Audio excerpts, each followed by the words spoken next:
नमस्कार दोस्तों, स्टडी 91 में आप सबका हार्दिक स्वागत अभिनंदन है। जल्दी से सभी लोग फटाफट लाइव आ जाइए और एकदम शानदार महत्वपूर्ण प्रश्नों की श्रृंखला लेकर आप सबके सामने उपस्थित हुआ हूँ। तो आइए महत्वपूर्ण प्रश्नों की श्रृंखला को हम सब करते हैं, देखते हैं कि किस तरह के प्रश्न परीक्षाओं में पूछे जाते हैं या पूछे गए हैं। इन्हीं प्रश्नों की एक शानदार महत्वपूर्ण श्रृंखला को हम सब देखेंगे। तो चलिए आगे हम सब शुरू करते हैं। ये महत्वपूर्ण प्रश्न पहला ही आपके स्क्रीन पटल पर स्क्रीन पर पहला प्रश्न रहा, कौन सा प्राधिकरण या प्राधिकारी भारत के उपराष्ट्रपति के आपको जो है कि चुनाव के प्रक्रिया का संचालन करता है? तब कौन सा करता है?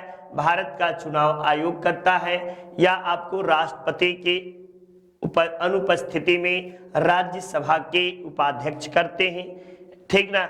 या सर्वोच्च न्यायालय करता है या भारत के मुख्य न्यायाधीश करते हैं? तो बताइए भारत के उपराष्ट्रपति के चुनाव के प्रक्रिया का संचालन किसके द्वारा किया जाता है, ठीक ना? तो भारत में चुनाव प्रक्रिया का संचालन जो है ये भारत का निर्वाचन आयोग के द्वारा कराया जाता है। किसके द्वारा? भारत के निर्वाचन आयोग के द्वारा। जबकि आपको सर्वोच्च न्यायालय को अनुच्छेद आपको जो है कि 70 के तहत, आर्टिकल नंबर 70 के तहत आपको राष्ट्रपति एवं उपराष्ट्रपति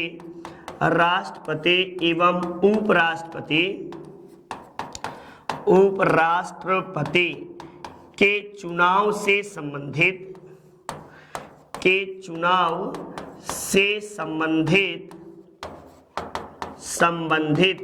विवादों को सुनने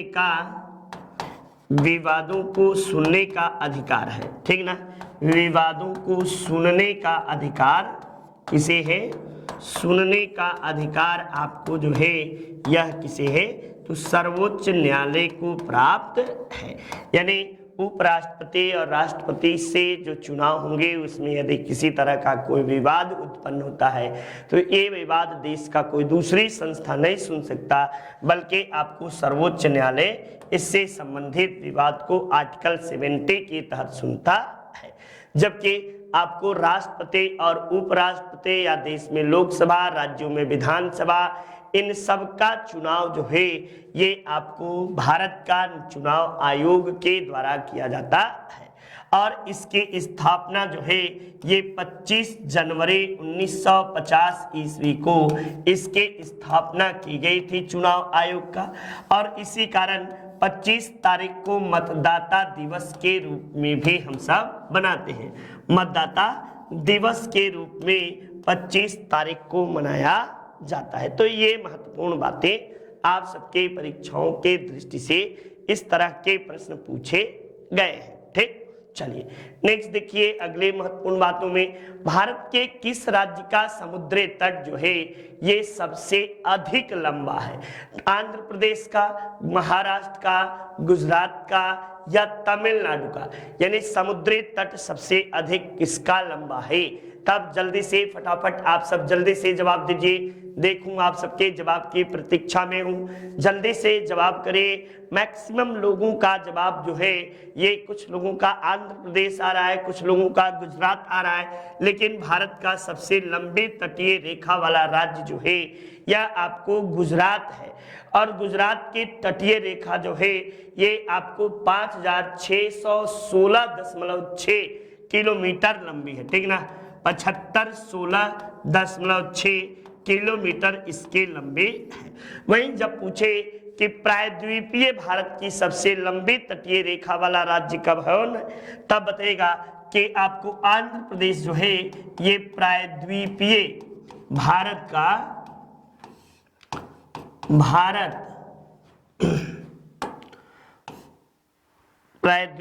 भारत की सबसे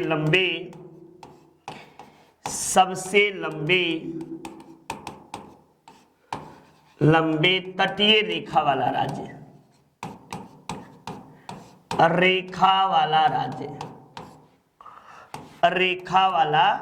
राज्य आपको कौन है?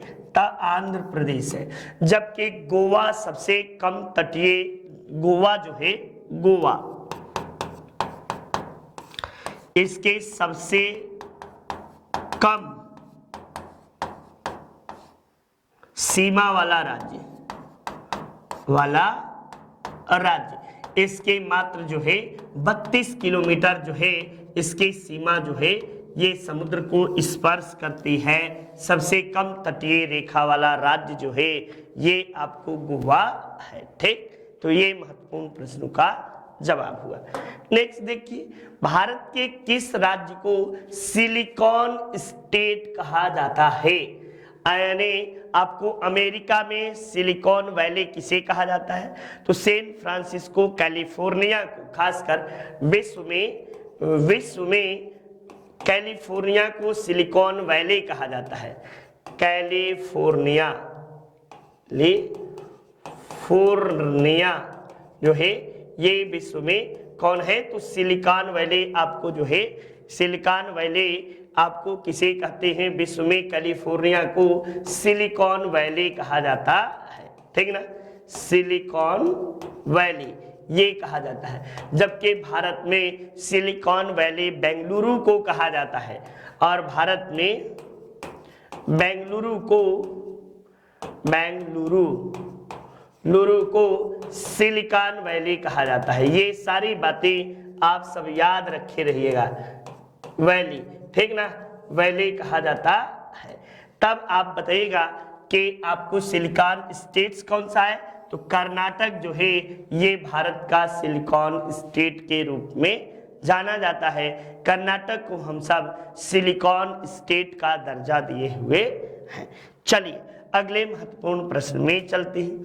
ये रहा, कृष्णा नदी जल विवाद किन राज्यों के मध्य है?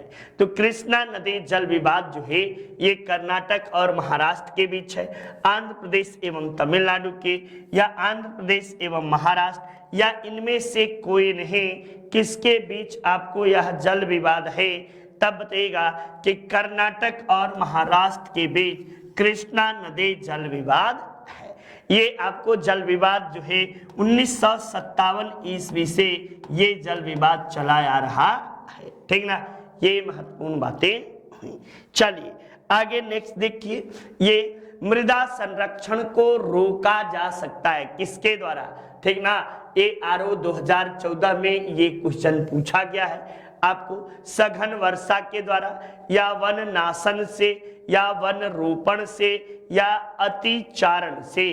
तो वृक्षारोपण, मृदा क्षरण को आपको जो है किससे? वन रोपण से रोका जा सकता है। किसे? वन रोपण से। मृदा की कटाई जो है बाढ़ के कारण या आपको सूखने के कारण, कई चीजें हैं, मृदा क्षरण को आपको वन रोपण के माध्यम से रोका जा सकता है। ठीक, ये महत्वपूर्ण बातें हुई। नेक्स्ट देखिए, हिंदी इंडिविजुअल बैच आप सबके लिए शानदार तरीके से महत्वपूर्ण बैच है, और UP SSS से वीडियो बैच भी आपको जो है कि शानदार हमारी संस्था की ओर से दी जा रही है, जिसमें आपको 600 आपको आवर्स के क्लासेज हैं, फ्री टेस्ट सीरीज है, स्मार्ट PDF मटेरियल है, साथ साथ ही ऑफलाइन डाउनलोड करने की भी आपको सुविधा दी गई है। और आपको यदि चाहिए तो इस नंबर पे आप संपर्क कर सकते हैं। ठीक ना, संस्था के इस नंबर पे संपर्क कर अपने किताब को, अपने कोर्स को परचेज कर सकते हैं। परचेज करना हो, खरीदना हो तो आप खरीद सकते हो। अब देखो, ये महत्वपूर्ण, एक तरफ नदी घाटी परियोजनाएं हैं और दूसरे तरफ नदियों के आपको नाम दिए गए हैं। एक तरफ नदी घाटी परियोजना और दूसरे तरफ नदियों के नाम हैं। तो दुलहस्ती परियोजना जो है ये आपको जम्मू कश्मीर में है। कहाँ पे? जम्मू कश्मीर में दुलहस्ती परियोजना है, और ये चिनाब नदी पर स्थित है। वहीं गांधी सागर परियोजना जो है ये आपको मध्य प्रदेश में है, और ये चंबल नदी पर आपको स्थित है। वहीं उकाई परियोजना आपको तवा नदी पर है, और उकाई परियोजना आपको जो है, एक मिनट भैया, उकाई परियोजना आपको जो है ताप्ती नदी, तापी नहीं ताप्ती, ताप्ती नदी पर आपको उकाई परियोजना गुजरात में है, ठीक ना। वहीं तवा नदी पर आपको तवा परियोजना है। तो इस तरह से 2 1 3 4 ऑप्शन संख्या 2 1 2 1 2 1 3 4 आपको जो है कि 4 option is your right answer होगा। 4 जो है ये विकल्प बिल्कुल सटीक है और सही भी, और मैक्सिमम लोगों का सही भी आपको आया।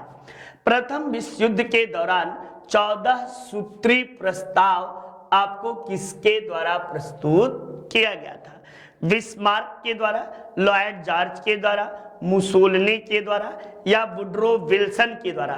तो ऐसा कहा जाता है कि प्रथम विश्व युद्ध के लिए आपको उत्तरदायी कौन था? बिस्मार्क था। ये आपको कौन थे? तो जर्मनी के चांसलर थे।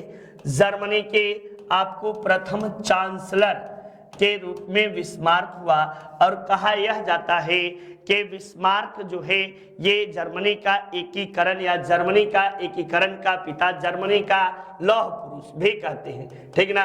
जर्मनी का लौह पुरुष के नाम से भी, लौह पुरुष के नाम से भी जाना जाता है। वहीं लॉयड जॉर्ज जो थे ये आपको ब्रिटेन के प्रधानमंत्री थे। मुसोलिनी आपको जो है कि फांसीवाद का जनक और इटली का तानाशाह थे, ठीक ना। वहीं वुड्रो विल्सन जो थे ये अमेरिका के राष्ट्रपति थे, और वुड्रो विल्सन के द्वारा ही 14 सूत्रीय प्रस्ताव प्रस्तुत किया जाता है। वुड्रो विल्सन ने ही संयुक्त राष्ट्र संघ के आधारशिला, यही आपको संयुक्त राष्ट्र संघ में कहिए राष्ट्र संघ के आधारशिला वुड्रो विल्सन के इसी 14 सूत्रीय प्रस्ताव में देखने को मिलता है। तो ये महत्वपूर्ण बातें हुई। चलिए नेक्स्ट अगले प्रश्न की ओर चलते हैं। द्वितीय विश्व युद्ध के समय अमेरिका के राष्ट्रपति कौन थे? थियोडोर रूजवेल्ट थे, या जॉर्ज चर्चिल थे, या आपको लॉर्ड चर्चिल या लॉर्ड जॉर्ज थे, या आपको फ्रैंकलिन डी रूजवेल्ट थे? तो चर्चिल द्वितीय विश्व युद्ध के समय ब्रिटेन के प्रधानमंत्री थे। कहां के? ब्रिटेन के प्रधानमंत्री थे। और लॉयड जॉर्ज जो थे ये प्रथम विश्व युद्ध के समय आपको जो है कि प्रधानमंत्री के रूप में ब्रिटेन के रहते हैं। थियोडोर रूजवेल्ट जो थे ये आपको रूजवेल्ट, ये फ्रैंकलिन डी रूजवेल्ट जो थे ये द्वितीय विश्व युद्ध के समय आपको जो है कि अमेरिका के राष्ट्रपति थे। इनके द्वारा ये एकमात्र अमेरिकी राष्ट्रपति है, एकमात्र अमेरिकी राष्ट्रपति जो 3 बार राष्ट्रपति बने हैं। एकमात्र अमेरिकी राष्ट्रपति जो 3 बार राष्ट्रपति बने, जो 3 बार अमेरिकी इतिहास में राष्ट्रपति बने। और इसके साथ साथ ही इनके द्वारा ही न्यू डील नामक एक नई आर्थिक नीति लाई गई थी। न्यू डील नामक नई आर्थिक नीति जो है इन्हीं के द्वारा लाया गया था। तो ये महत्वपूर्ण बातें आप सबके लिए, न्यू डील नई आर्थिक नीति यही थे। और फ्रैंकलिन डी रूजवेल्ट जो थे द्वितीय विश्व युद्ध के समय अमेरिका के राष्ट्रपति हुआ करते थे। नेक्स्ट देखो, ये संयुक्त राष्ट्र संघ महासभा के प्रथम महिला अध्यक्ष कौन थी? श्रीमती इंदिरा गांधी थी, सरोजनी नायडू थी, श्रीमती विजया लक्ष्मी पंडित थी, या राजकुमारी अमृता कौर थी? तो श्रीमती इंदिरा गांधी ये तो भारत की प्रथम महिला प्रधानमंत्री, ठीक ना, प्रधानमंत्री भारत की थी, ठीक। वहीं आपको सरोजनी नायडू ये कांग्रेस की प्रथम भारतीय महिला जो अध्यक्ष बनी, कांग्रेस की अध्यक्ष बनने वाले प्रथम भारतीय महिला, ठीक ना। ये शब्द याद कर लेना, भारतीय महिला आपको रहती है। विजया लक्ष्मी पंडित जो है यही सोवियत संघ रूस में आपको जो है संयुक्त राष्ट्र संघ में महासभा में अध्यक्ष की भूमिका में थे।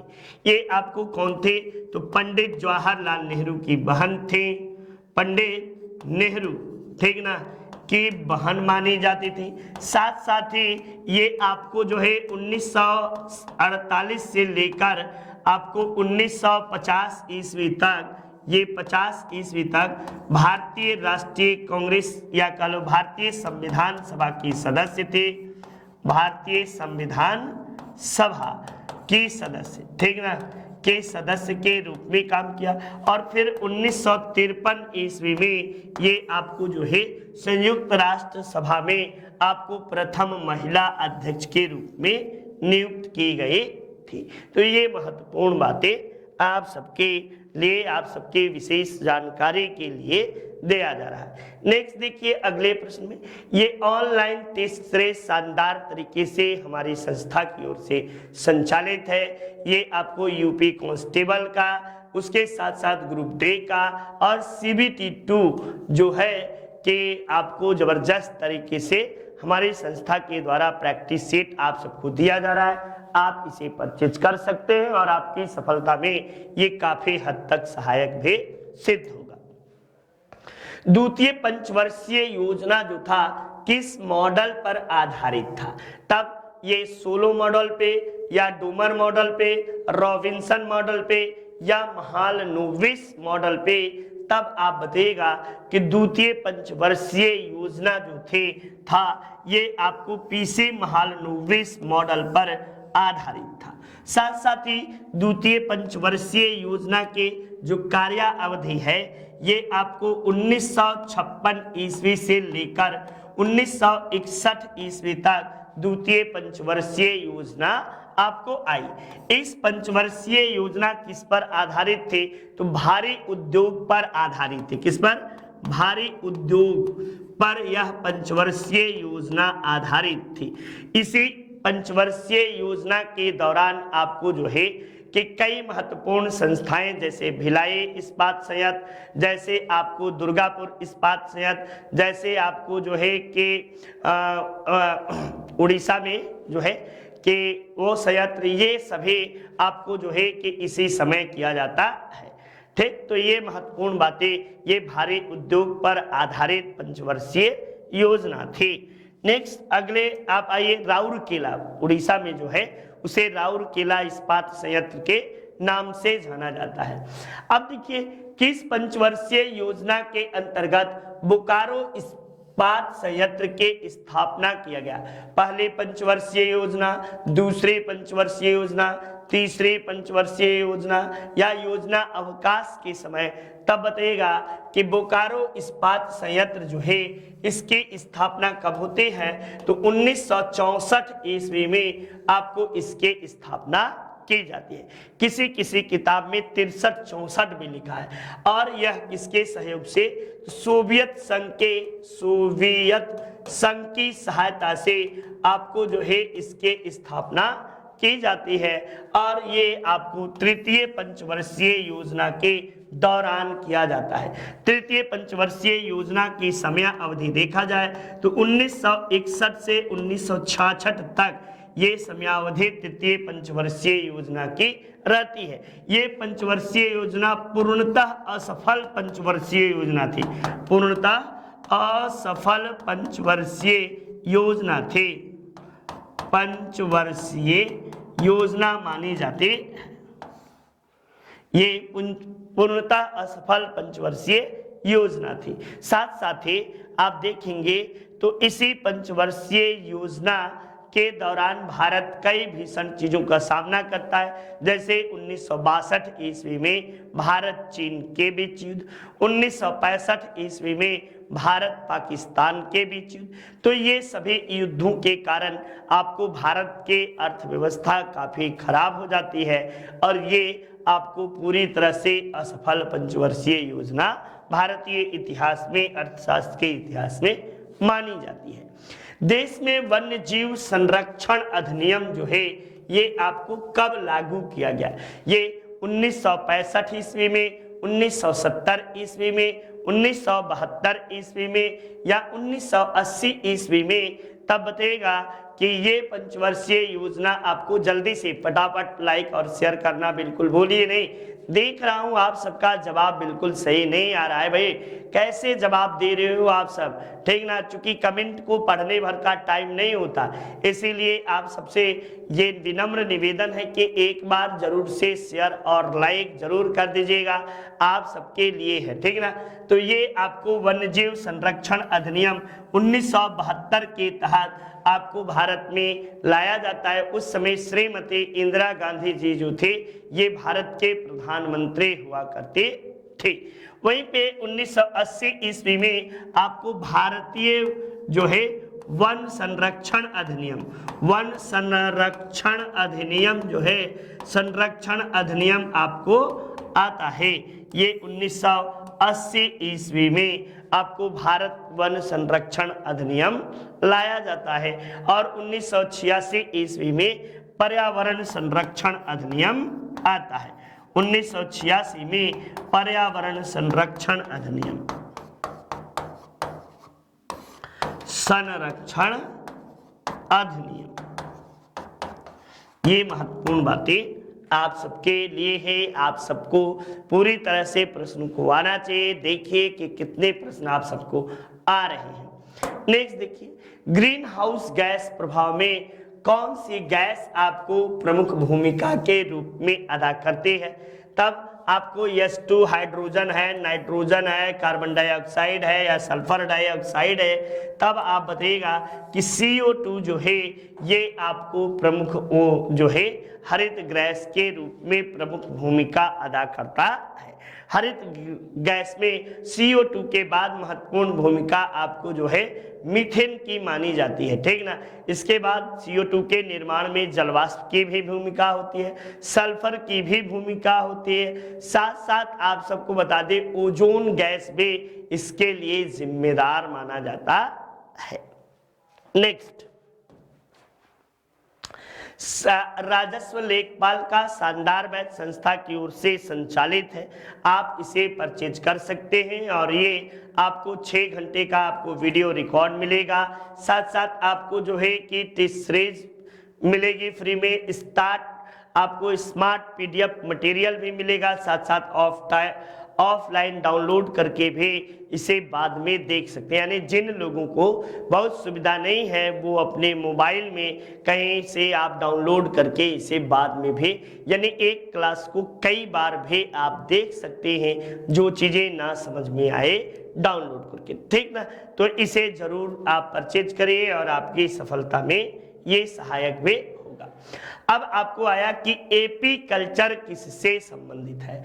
आपको मत्स्य पालन से, मधुमक्खी से, सब्जियों के उत्पादन से या इनमें से किसी से नहीं, तब बताएगा एपी कल्चर जो है ये मधुमक्खियों से आपको संबंधित है, ठीक ना। मधुमक्खियों से संबंधित आपको कौन सा है, तो एपी कल्चर आपको मधुमक्खियों से संबंधित है। वहीं जब आप बात करोगे कि आपको जो है कि मछली पालन से संबंधित कौन सा है या मत्स्य पालन से संबंधित कौन सी आपको मानी जाती है, तब आप कह सकते हैं पीसी कल्चर, पीसी कल्चर मत्स्य पालन से। और सब्जियों से ओलेरी कल्चर, ओलेरी कल्चर जो है ये आपको सब्जियों के पालन से संबंधित है। साथ साथ ही फ्लोरिकल्चर, हॉर्टिकल्चर, वर्मी कल्चर, सेरी कल्चर, आर्वरी कल्चर, बहुत ढेर सारे कल्चर हैं। आप इन कल्चर को जरूर से, यदि आप सुपर टेट देना चाह रहे हैं तो इसे जरूर याद कर लिए, क्योंकि एक कल्चर हमेशा आपके परीक्षाओं में पूछा जाता है, ठीक ना। ये महत्वपूर्ण प्रश्नों के श्रृंखला में इसकी बहुत बड़ी भूमिका होती है। नेक्स्ट देखिए, राजा चिलैया समिति, ये आपको किससे संबंधित है, तो चिलैया समिति जो है ये आपको कर सुधार से संबंधित है। ये आपको इस समिति के सिफारिश पर ही भारत में आपको जो है कि उसको क्या बोलते हैं, वैट जो लाया गया है, या सेवा कर की शुरुआत जो है, सेवा कर की शुरुआत इसी चिलैया समिति की सिफारिश पर आपको किया गया है। और 1994 ईस्वी में इसी चिलैया समिति ने आपको जो है कि सेवा कर से संबंधित सुधार किया। और आज जो है सेवा कर का, जिसे हम तृतीयक क्षेत्र के रूप में जानते हैं, भारतीय सरकार की आय का सबसे बड़ा स्रोत जो है ये तृतीयक क्षेत्र या सेवा कर ही है। ठीक, तो ये महत्वपूर्ण बातें हुई। चलिए नेक्स्ट देखिए, निम्न में से पूंजीवादी अर्थव्यवस्था का जनक किसे कहा जाता है? दादा भाई नौरोजी, नौरोजी होता है बेटा, दादा भाई नौरोजी को, कार्ल मार्क्स को, स्मिथ को, या उपयुक्त में से किसी नहीं? तब बताएगा कि आपको जो है पूंजीवादी व्यवस्था का जनक जो है एडम स्मिथ को कहा जाता है। वहीं कार्ल मार्क्स को जो है समाजवादी, साम्यवादी अर्थव्यवस्था का जनक कहते हैं। अर्थव्यवस्था का जनक इसे बोला जाता है। वहीं कार्ल मार्क्स ने वेल्थ ऑफ नेशन लिखा था और इन्हें अर्थशास्त्र का जनक भी कहा जाता है। अर्थशास्त्र का जनक, ठीक ना। और इनके द्वारा वेल्थ ऑफ नेशन के रचना जो है इनके द्वारा किया जाता है। तो ये महत्वपूर्ण बातें हैं। दादा भाई नौरोजी ने भारत में धन के निष्कासन सिद्धांत को दिया था। क्या दिया था? धन के निष्कासन सिद्धांत जो है ये दादा भाई नौरोजी के द्वारा ही दिया गया था, धन के निष्कासन सिद्धांत। ठीक, तो ये महत्वपूर्ण बातें आप सबके लिए हुई। चलिए नेक्स्ट देखिए, निम्न में से किसे वृक्ष मानव कहा जाता है? वृक्ष मानव किसे कहते हैं ये बताइए। बाबा आमटे को, चांदी प्रसाद भट्ट को, रिचर्ड सेंट बार्ब बेकर को, सुंदर लाल बहुगुणा को। तब आप मानव वृक्ष जो है ये रिचर्ड सेंट बार्क बेकर को आपको मानव वृक्ष कहकर संबोधित किया गया है। ये मानव वृक्ष कहकर आपको इन्हें संबोधित किया जाता है। चलिए नेक्स्ट अगले प्रश्न के ओर चलते हैं। आइए अगले प्रश्न में हम सब देखते हैं। ये महत्वपूर्ण नितिन सर के द्वारा हैंड रिटन नोट्स है और ये आपकी परीक्षाओं में बहुत अधिक सहायक भी होंगे। ठीक ना, कि खासकर भारतीय इतिहास जबरदस्त तरीके से लिखा गया है। हिंदी तो भाई पूछिए ही मत, ठीक ना। और आपको फिजिक्स, केमिस्ट्री, बायोलॉजी, अर्थव्यवस्था, इंडियन ज्योग्राफी सभी नितिन सर के द्वारा जबरदस्त प्रश्नों की श्रृंखला आपको पढ़ाई गई है। आप सब जानते भी हैं, ठीक, और आप परिचित भी कर सकते हैं। ये देखिए, भारतीय राजीव गांधी पर्यावरण पुरस्कार दिया जाता है श्रेष्ठतर योगदान के लिए। किसमें श्रेष्ठतर योगदान के लिए? वन रोपण एवं पृथ्वी प्रतिभूमि के संरक्षण में, या वन्य जीव संरक्षण में, या आपको स्वच्छ प्रौद्योगिकी एवं विकास में, या पर्यावरण पर हिंदी पुस्तक लेखन में। तब बताइएगा राजीव गांधी पर्यावरण पुरस्कार जो है वह स्वच्छ प्रौद्योगिकी एवं विकास के लिए दिया जाता है। ठीक ना, स्वच्छ प्रौद्योगिकी एवं विकास के लिए राजीव गांधी पर्यावरण पुरस्कार संपन्न किया जाता है। ये महत्वपूर्ण बातें आप सबको पता होनी चाहिए। नेक्स्ट देखिए, निम्नलिखित में से किसके द्वारा अपना धन योजना प्रारंभ किया गया? तो अपना वन और अपना धन योजना जो है ये आपको उत्तर प्रदेश सरकार द्वारा, या मध्य प्रदेश सरकार, हिमाचल प्रदेश या अरुणाचल प्रदेश सरकार के द्वारा, किसके द्वारा अपना वन अपना धन योजना आपको प्रारंभ किया जाता है? ये आप सब जल्दी से फटाफट बताइए, तब आपको देखने को मिलेगा कि ये हिमाचल प्रदेश सरकार के द्वारा अपना वन अपना धन योजना प्रारंभ किया जाता है। किसके द्वारा? हिमाचल प्रदेश सरकार के द्वारा अपना वन अपना धन योजना प्रारंभ है। नेक्स्ट देखिए, ये बंगाल के किस गवर्नर के समय में सरकारी खजाना जो है ये मुर्शिदाबाद से कलकत्ता स्थानांतरित कर दिया गया था? रॉबर्ट क्लाइव के, विंसी टॉट के, कार्टियर के, या वारेन हेस्टिंग्स के? किसके समय में आपको जो है परिवर्तित कर दिया जाता है? ये का जो है सरकारी खजाना मुर्शिदाबाद से कलकत्ता स्थानांतरित किया गया। तब आप जवाब दीजिएगा कि यह आपको वॉरेन हेस्टिंग्स के कार्यकाल में, वॉरेन हेस्टिंग्स के समय में आपको इसके कार्यकाल को दो भागों में बांटा गया है। एक 1772 ईस्वी से लेकर 1773 तक और दूसरा 1773 से लेकर आपको 1785 ईस्वी तक, ये दो भागों में विभाजित किया गया है। ये बंगाल का प्रथम गवर्नर जनरल था। क्या था? बंगाल का प्रथम गवर्नर जनरल, ठीक ना, गवर्नर जनरल आपको जो था ये यही हुआ करता था। तो ये महत्वपूर्ण बातें आप सबके लिए, इसके समय में ही रेगुलेटिंग एक्ट आया था और इसी के तहत कलकत्ता में 1774 ईस्वी में पहली बार सर्वोच्च न्यायालय की स्थापना की गई थी, ठीक ना। 1774 में सर्वोच्च न्यायालय इसी के तहत स्थापित किया जाता है। आपको जो है फेयर रिंग की नीति का भी आपको इसी के समय जिक्र आता है। कई महत्वपूर्ण कार्य जो है इसी के समय पिट्स का इंडिया एक्ट भी आपको पारित होता है। नेक्स्ट, केंद्रीय सूचना आयुक्त का कार्यालय होता है, कार्यकाल होता है। अच्छा, कार्यालय तो नई दिल्ली में है और आपको जो है कि 5 वर्ष से 62 वर्ष की आयु, 6 वर्ष से 65 वर्ष की आयु, या आपको 5 वर्ष 65 वर्ष या 6 वर्ष 62 वर्ष, तब केंद्रीय सूचना आयुक्त का जो कार्यकाल होता है ये आपको कितने वर्ष का? तो 5 वर्ष या 65 वर्ष के आयु तक आपको केंद्रीय सूचना आयुक्त का कार्यकाल होता है, ठीक ना। और साथ साथ ही आपको जो है कि प्रथम केंद्रीय सूचना आयुक्त कौन बने थे?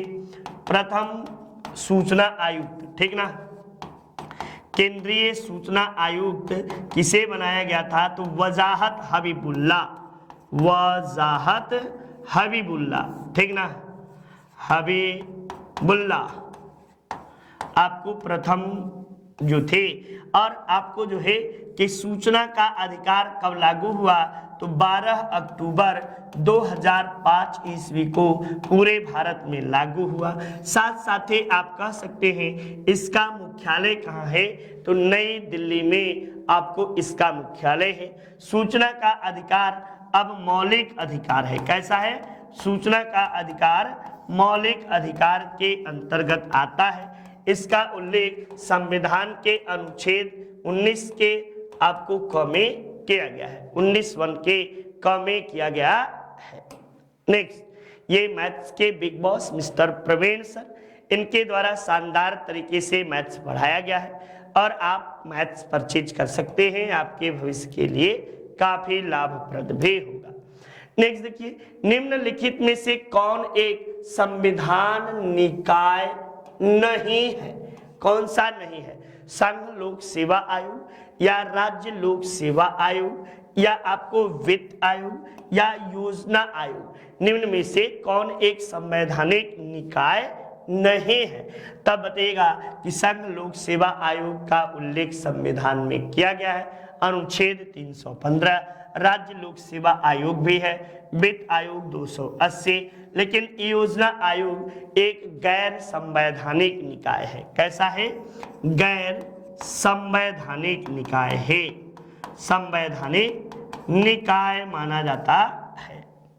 या इसे कह सकते हैं कि यह भारत सरकार का एक सलाहकारी संस्था है, ठीक ना, सलाहकारी संस्था है। इसकी स्थापना की बात की जाए तो इसकी स्थापना 1950 ईस्वी में किया गया था और जबकि 1 जनवरी 2015 ईस्वी को इसका नाम बदलकर आपको क्या कर दिया गया? तो नीति आयोग इसका नाम बदलकर कर दिया गया, ठीक ना। नीति आयोग इसका नाम बदलकर रख दिया गया, ठीक। चलिए नेक्स्ट देखिए, ये भारत की प्रथम महिला मुख्य निर्वाचन आयुक्त कौन थी? तो भारत के आपको M Nikam, R M. Nikam, S K. Vede, V S. Ramadevi या जी.डी. दास। तब बताइएगा कि वी.एस. रमादेवी जो थे यही आपको भारत के प्रथम महिला निर्वाचन आयुक्त हुआ करती थी। जबकि भारत के प्रथम पुरुष जो थे वो सुकुमार सेन का नाम सुने होंगे। सुकुमार सेन ये आपको भारत के प्रथम सूचना आयुक्त हुआ करते थे, सुकुमार सेन साहब, ठीक ना। ये मुख्य निर्वाचन आयुक्त हुआ करते थे। चलिए अगला देखिए, निम्न में से कौन वित्त आयोग द्वारा की गई आपको प्रत्येक सिफारिश को संसद के प्रत्येक सदन के समक्ष रखवाएगा? कौन करता है? भारत का राष्ट्रपति, लोकसभा का अध्यक्ष, भारत का प्रधानमंत्री या संघीय वित्त मंत्री? कौन है जो वित्त आयोग की गई प्रत्येक सिफारिश को संसद के प्रत्येक सदन के समक्ष रखवाता है? ये कौन है भाई जो संसद के प्रत्येक सदन के समक्ष रखवाता है? तब वित्त आयोग का गठन किसके द्वारा किया जाता है? वित्त आयोग का गठन जो है ये आपको राष्ट्रपति के द्वारा किया जाता है। किसके द्वारा? राष्ट्रपति के द्वारा। आपको अनुच्छेद 280 के तहत राष्ट्रपति के द्वारा किया जाता है। और इसका कार्यकाल यदि देखा जाए तो कार्यकाल जो है ये 5 वर्ष का होता है। और 5 वर्ष का, ठीक ना, 5 वर्ष का कार्यकाल। साथ ही वर्तमान में आपको 15वां वित्त आयोग जो है, वित्त आयोग, इसके अध्यक्ष कौन है? तो एन के सिंह है। एन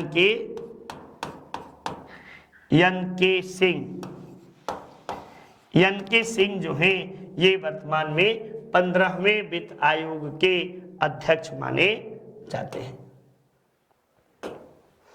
एन के सिंह। चलिए नेक्स्ट देखिए, विश्व में थोरियम में सर्वाधिक भंडार आपको कहां पाया जाता है? तो थोरियम के भंडार में आपको विश्व में पहले स्थान पर भारत है। और भारत का आपको सिंहभूम जिला जो है, सिंहभूम ये बिहार में है, ये आपको पहले स्थान पर, सिंहभूम जिला जो है ये पहले स्थान पर आता है। वहीं आपको यूरेनियम के भंडारण में ऑस्ट्रेलिया विश्व में प्रथम स्थान पर है, ठीक। यूरेनियम के भंडारण में ऑस्ट्रेलिया पहले स्थान पर है। नेक्स्ट देखिए, ये हमारे संस्था की ओर से शानदार तरीके से ग्राम विकास की पुस्तकें लिखी गई हैं। और बाजार में जहाँ तक आकलन है कि आपको सर्वश्रेष्ठ लेखन का भी आपको आनंद मिलेगा। जिस तरह से व्याख्याएं की गई हैं इसे आप जरूर एक बार लेकर पढ़िए, आपको चीज़ें समझ में आएंगी कि क्या सही है क्या गलत है, कितना जो है कि सर के द्वारा लिखा गया है, इन सब चीज़ों को जरूर से देखिएगा। नेक्स्ट देखिए, कृष्णा नदी घाटी किस खनिज उत्पादन के लिए आपको प्रसिद्ध है? तो कृष्णा नदी घाटी जो है ये सोना के उत्पादन के लिए है, या चांदी के लिए, या हीरा के लिए, या तांबा के लिए? किसके उत्पादन के लिए कृष्णा नदी घाटी आपको प्रसिद्ध मानी जाती है? तो कृष्णा नदी आप सबको पता होना चाहिए कि गोंडवाना लैंड, याद करिए, गोंडवाना लैंड की भूमि में आपको कोयला बहुत पाया जाता है और कोयला से ही हीरा बनता है। और आपको जो है गोलकुंडा की खान से भारत का कोहिनूर हीरा प्राप्त हुआ था। और ये गोलकुंडा की खान भी आपको कृष्णा नदी के किनारे है, इसलिए कृष्णा नदी घाटी में सबसे अधिक उत्पादित होने वाला हीरा है। और हीरे का उत्पादन मध्य प्रदेश के पन्ना जिले में भी हीरे का उत्पादन किया जाता है। उत्तर प्रदेश में बात करेंगे तो उत्तर प्रदेश के मिर्जापुर जिले में का अहरौरा क्षेत्र जो है ये हीरे के उत्पादन के लिए जाना जाता है। नेक्स्ट देखिए, भारत में एंथ्रासाइड कोयला आपको कहाँ पाया जाता है? तो एंथ्रासाइड कोयला जो है भारत में सबसे अधिक जम्मू कश्मीर में पाया जाता है। जम्मू कश्मीर में आपको एंथ्रासाइड पाया जाता है। एंथ्रासाइड जो है ये कोयले का सर्वोत्तम रूप है।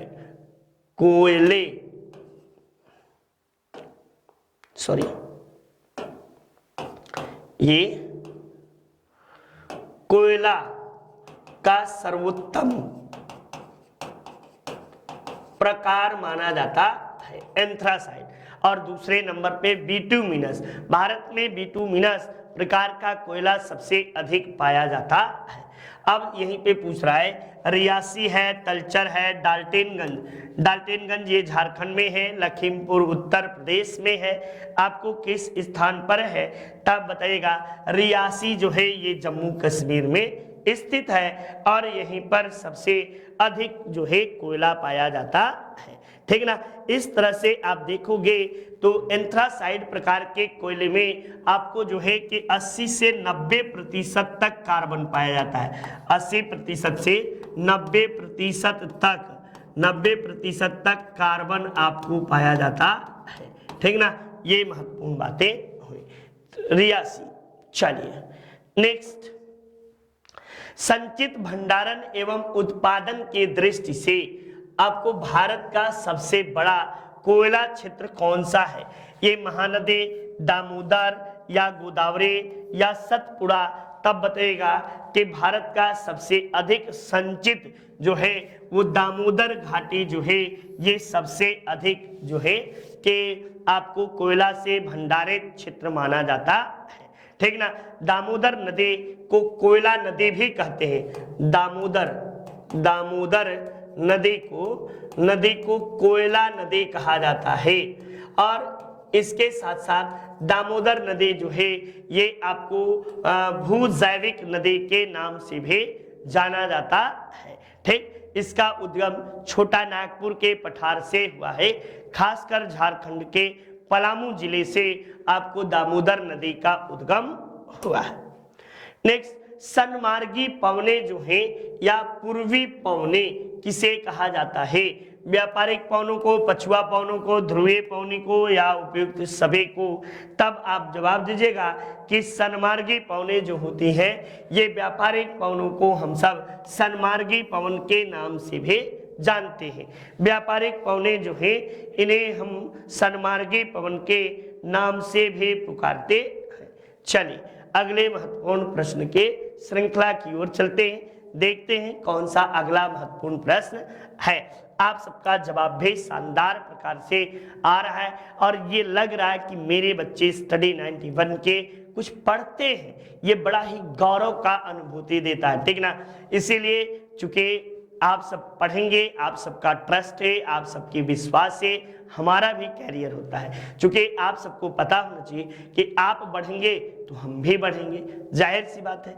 आप 4 जगह बताएंगे, आप प्रमोट करोगे, आप चीज़ें हैं कि नहीं पांडे सर अच्छा पढ़ाते हैं, चीज़ें अच्छा करते हैं। Study 91 channel best YouTube channel है, ठीक ना, जहाँ पे सिर्फ पढ़ाने का काम, चाहे तो हम सब भी हंसी मजाक कर सकते हैं। ऐसा नहीं है कि छिछोरापन नहीं किया जा सकता और नहीं आता, लेकिन आदमी जो है, चूंकि ये एक एजुकेशनल चैनल है और इसकी एक मर्यादाएं होती हैं, इसीलिए हम सब थोड़ी चीजें बचा कर चलते हैं, ठीक।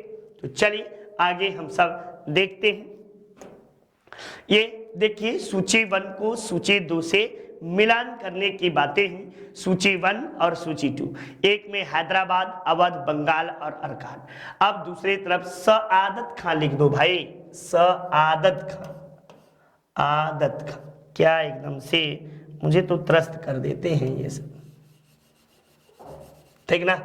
ये 1 मिनट बच्चा, 1 मिनट। सआदत खां, आदत खां, सआदत खां। निजाम उल मुल्क होता है, निजामुल उल्क, सादुल्ला खां और मुर्शिद कुली खां।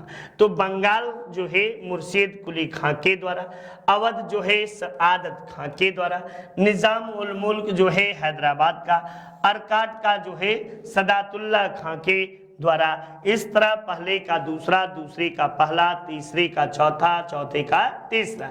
2 1 4 3, 2 1 4 3 ऑप्शन संख्या आपको जो है एकदम सभी लोग शानदार तरीके से आप सबका जवाब आ रहा है, शानदार तरीके से आप सबने जवाब दिया भी है, ठीक ना। तो ये आपको जो है कि महत्वपूर्ण बातें ये आपके लिए है। नेक्स्ट देखिए, सिख शासक रणजीत सिंह ने कोहिनूर हीरा किसे प्राप्त किया था, नादिर शाह से या आपको जो है जमान शाह से, शाह शुजा से या दोस्त मोहम्मद से। तो नादिर शाह तो भैया ये यही उठा ले गया था, कोहिनूर हीरा ईरान ले गया था, ईरान ले गया था, ठीक ना, ले गया था। नादिर शाह का आक्रमण जो है 1739 ईस्वी में आपको होता है। उस समय भारत में शासन मोहम्मद शाह का शासन रहता है। अब इसमें से आपको दोस्त मोहम्मद, शाह शुजा और जमान खां, नादिर शाह को जो है ये क्या कहते हैं, तो ईरान का नेपोलियन के नाम से भी नादिर शाह को जाना जाता है। अब यहाँ पे आप जवाब दे सकते हैं और कह सकते हैं कि शाह शुजा ने आपको जो है रणजीत सिंह को कोहिनूर हीरा भेंट किया था। शाह शुजा के द्वारा कोहिनूर हीरा रणजीत सिंह को भेंट किया जाता है, ठीक। ये आपको शाह शुजा ये नादिर शाह के ही वंशज का है, यानी अहमद शाह अब्दाली का वंशज का है। ये अफगानिस्तान का शासक शाह शुजा हुआ करता था। नेक्स्ट देखिए, अंग्रेजों के संरक्षण में आपको बनने वाला, यानी संरक्षण में बनने वाला प्रथम मुगल बादशाह कौन था? तो शाह आलम द्वितीय के समय में ही आपको 1806 ईस्वी में हेनरी लॉरेंस, कौन है? हेनरी लॉरेंस के नेतृत्व में आपको अंग्रेजों ने दिल्ली पर अधिकार कर लिया था। के नेतृत्व में दिल्ली पर अधिकार, ठीक ना, दिल्ली पर अधिकार। और यहीं पर आपको बातें जो है, अकबर द्वितीय जो है ये आपको पहला शासक था जो कि अंग्रेजों के संरक्षण में मुगल गद्दे पर बैठा था, ठीक। ये आपको जो है कि बहादुर शाह जफर के पिता भी थे। इन्हें अकबर द्वितीय ने ही राजा राम मोहन राय को राजा की उपाधि जो है इसी के द्वारा राजा राम मोहन राय को दी जाती है। राजा राम मोहन राय को इसने राजा की उपाधि दी। और इसका शासनकाल बात किया जाए तो आपको 1806 से लेकर 1837 ईस्वी तक यह मुगलिया गद्दी पर रहा। नेक्स्ट देखिए, अगला महत्वपूर्ण, इंटरनेट पर दस्तावेज संसाधनों का पता लगाने की योजना को क्या कहते हैं? पता कहते हैं, यूआरएल कहते हैं, पथ कहते हैं या यूएमएल कहते हैं, इसे क्या कहते हैं? तब बताइएगा कि यूआरएल के नाम से आपको जो है इंटरनेट पर दस्तावेज या संसाधन पता लगाने की योजना यूआरएल कहलाती है, ठीक ना। चलिए नेक्स्ट हम लोग देखते हैं अगले महत्वपूर्ण प्रश्न के और देखते हैं। आइए अगला महत्वपूर्ण प्रश्न, ये आपको नितिन सर के ये सामान्य ज्ञान जबरदस्त तरीके से हमारी संस्था की ओर से लिखा गया है और आप इसे परचेज कर सकते हैं। नेक्स्ट देखिए, एचटीटीपी का फुल फॉर्म क्या होता है? हाइपर टेक्स्ट ट्रांसफर प्रोग्राम या हाइपर टेक्स्ट ट्रांसफर प्रोटोकॉल या हाइपर टूल ट्रांसफर प्रोग्राम या हाइपर ट्रांसफर प्रोटोकॉल। तब बताइएगा हाइपर टेक्स्ट ट्रांसफर प्रोटोकॉल के नाम से आपको एचटीटीपी को जानते हैं, ठीक ना। एचटीटीपी जब किसी भी आप www आपको www लिखते हो ना, जब किसी साइट का नंबर लिखना होता है www या एचटीटीपी आप करके इस तरह से डालते हो तो ये आपको हाइपर टेक्स्ट ट्रांसफर प्रोटोकॉल के नाम से इसे हम सब जानते हैं, ठीक ना। तो ये महत्वपूर्ण बातें हुई। चलिए नेक्स्ट आइए अगले प्रश्न के ओर चलते हैं। ये देखिए, ईमेल का आविष्कारक किसे कहा जाता है? टिम बर्नर्स-ली को, जेम्स गोस्गिल को या विंस्टन सर्फ को या वीए शिवा आर्यादुराई को? किसे ईमेल का जनक किसे कहा जाता है? तो ईमेल का जनक भैया आपको जो है वीए शिवादुराई को, ये भारतीय थे, वीए शिवादुराई, इन्हीं को ईमेल का जनक कहा जाता है। ये अमेरिकी मूल के भारतीय थे और इन्हीं के द्वारा इसकी खोज की गई थी। शिवादुराई का जन्म जो है ये आपको महाराष्ट्र में हुआ है। ये एक तमिल परिवार से बिलोंग करते थे और 1982 ईस्वी में अमेरिका में इन्होंने ईमेल सिस्टम का आविष्कार किया था। ठीक, तो ये महत्वपूर्ण बातें हुई। नेक्स्ट, भारतीय आईटी अधिनियम, वेरी वेरी इंपॉर्टेंट प्रश्न, ये आजकल खूब तरीके से चल रहा है। भारतीय आईटी अधिनियम कब आया? जुलाई 2014 में, जून 2000 में, आपको नवंबर 2010 में या फरवरी 2002 में? तब आप इस प्रश्न का जवाब दीजिएगा कि यह आपको भारतीय आईटी अधिनियम जून 2000 ईस्वी में आपको आया। 2000 ईस्वी में आपको जो है यह आता है। नेक्स्ट, चलिए अगले महत्वपूर्ण प्रश्न के ओर चलते हैं। ये रहा आपके सामने, हाल ही में सागर परिक्रमा का उद्घाटन किसने किया?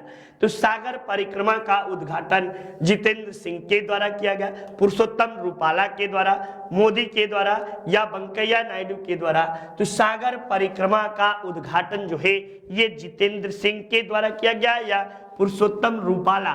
तो पुरुषोत्तम रूपाला के द्वारा आपको जो है ये सागर परिक्रमा का उद्घाटन किया जाता है। ये सागर परिक्रमा जो है ये अमृत महोत्सव के उपलक्ष्य में आपको यह शुरू किया जाता है। और ये सागर परिक्रमा जो है भारत के तटीय क्षेत्र, जो ऐसे ये तटीय क्षेत्र जो है जो समुद्र के किनारे से लगे हुए हैं, इन तटीय रेखाओं से संबंधित ये आपको परियोजना चलाई जा रही है। ठीक, चलिए नेक्स्ट अगले प्रश्न में, ये आपको नितिन सर के मार्गदर्शन में हम सब जबरदस्त तरीके से काम कर रहे हैं और ये सामान्य गणित जो है उमेश सर के द्वारा आपको लिखा गया है। उमेश सर ने बड़े ही मेहनत से आपको इसे लिखा है। ठीक, तो ये महत्वपूर्ण बातें हुई। चलिए आइए हम लोग आपको सही जोड़े का मिलान करते हैं कि कौन कौन सा सही जोड़ा और सही आपके लिए, आपके भविष्य के लिए कौन सा सही जोड़ा आपको बैठेगा। ठीक ना? तब देखिए आपको विश्व नागरिक सुरक्षा दिवस जो है ये कितने तारीख को? तो 2 तारीख को विश्व नागरिक दिवस मनाया जाता है। साथ साथ ही आप देखो तो सिविल आपको जो है कि लेखा दिवस कितने तारीख को मनाया जाता है? तो सिविल लेखा दिवस, आपको सिविल 3 शब्द है ना, सिविल, सिविल 3 तारीख को, सिविल मार्च आपको सिविलियन से मना है, 3 मार्च को हम लोग मनाते हैं। वही आपको विश्व वन्य जीव दिवस ये 1 मार्च को और राष्ट्रीय सुरक्षा दिवस ये 4 मार्च को। तो देखते हैं बी, पहले का बी, दूसरे का सी, तीसरे का ए और चौथे का डी, कहीं बना? एकदम आपको 3 option is your right answer, 3 is your right answer बच्चा, तीसरा एकदम बिल्कुल आपको सही जवाब है। चलिए अगले महत्वपूर्ण प्रश्न के ओर चलते हैं। देखते हैं हाल ही में जारी पर्यावरण सूचकांक में भारत का स्थान कौन सा है? तो पर्यावरण सूचकांक में आपको भारत का स्थान जो है ये आपको 120वां स्थान भारत का पर्यावरण सूचकांक में है। ठीक ना? 120वां आपको सूचकांक जो है ये पर्यावरण के क्षेत्र में भारत का है। ये महत्वपूर्ण बातें आप सबके लिए, आप सब जानते रहिए। ठीक, चलिए नेक्स्ट देखिए आपको जो है गला दर्द करने लगता है। चलिए नेक्स्ट, हाल ही में किस स्थान पर 10 मिनट में 11.7 लाख मिट्टी के दिए जलाकर Guinness book of world record बनाया गया? वाराणसी में, हरिद्वार में, उज्जैन में या नासिक में? ये सब के सब हमारे देश के धार्मिक नगरी हैं। तो ऐसा काम जो है ये उज्जैन में किया गया और उज्जैन में है महाकालेश्वर मंदिर।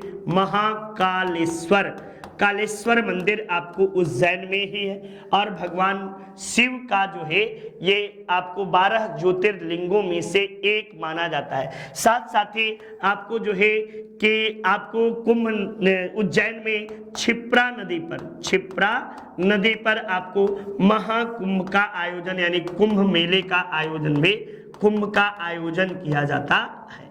ठीक ना?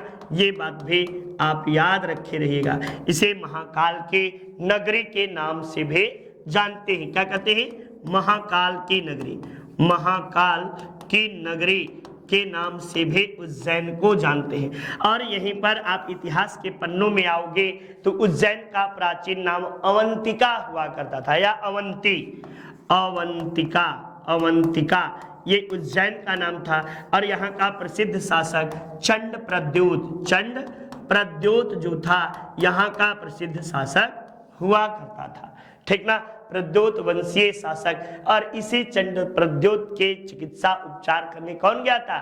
आपको याद है, जीवक नामक चिकित्सक जिसे बिंबिसार ने भेजा था। ये महत्वपूर्ण बातें हुई। चलिए, किस IIT के शोधकर्ताओं ने बायोडिग्रेडेबल नैनो पार्टिकल आपको जो है बनाया? IIT Delhi, IIT Madras, IIT Hyderabad, IIT Kanpur. कहाँ के आपको बच्चों के द्वारा बनाया गया है?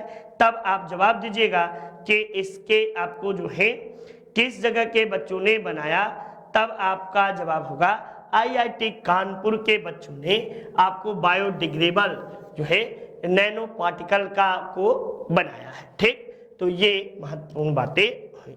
चलिए अगला, ये आपको किताबें आपके द्वार शानदार तरीके से किताब आपके घर तक पहुंच रही होगी। जिन्होंने भी ऑर्डर किया, जो भी मंगाया, आपको सभी के घर तक होम डिलीवरी जा रही है। और आप सब भरपूर पढ़िए, खरीदिए ही भर नहीं, इसे पूरी तरह से पढ़िए, ठीक। चलिए नेक्स्ट, तो इस तरह से महत्वपूर्ण प्रश्नों की श्रृंखला समाप्त हुई। नमस्कार, आपका दिन मंगलमय हो। इन्हीं कामनाओं के साथ जय हिंद, जय भारत।